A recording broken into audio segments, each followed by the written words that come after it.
এবার তার কি অবস্থা, সবার আশা করি সবাই ভালো আছে।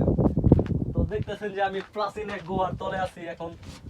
এখানে যে ওয়েদার পুরো মাথা নষ্ট। তো আজকে একটা টাস্ক নিছি যে ওইদিকে আমার দেশি আছে 2 জন আর আমি এখানে একজন।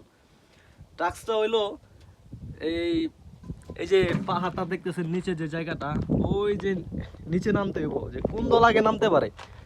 তো ওই দিকে নামতেছে 2 জন, তো আমি এখানে একজন আছি। তো ক্যামেরা ভিডিও করা তো সম্ভব না, তো আমাদের পাশে থাকেন, ভিডিও দেখতে থাকেন। আমি নিচে নামা হয়ে গেলে আপনাদের দেখাইতেছি। তো চলেন শুরু করি।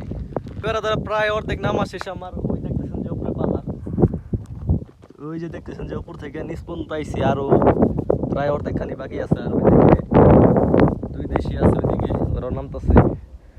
তো কতটা রিক্স মনে হইতেছে যে এই যে এখান থেকে এখানে, কিন্তু প্রচুর রিক্স ভাই, জীবনটা কাজে লইয়া নেমে পড়ছি।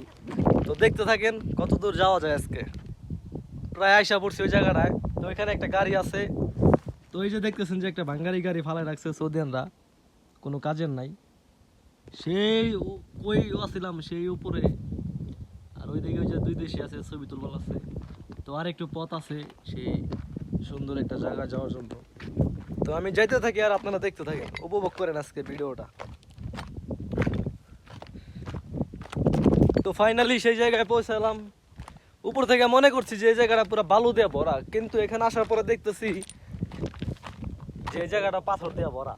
কারণ এখানে কোনো বালু নাই, কিচ্ছু নাই, পুরা পাথর। যে ভাই কি কমু ভাই, পুরা পাথর, মনে করেন পাথর মাটি, পুরা কোনো বালু নাই, কিচ্ছু নাই।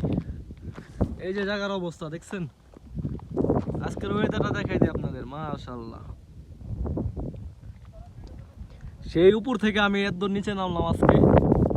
আর ওই দেখো যে 2 দেশি নামতেছে এখনো, মাশাআল্লাহ।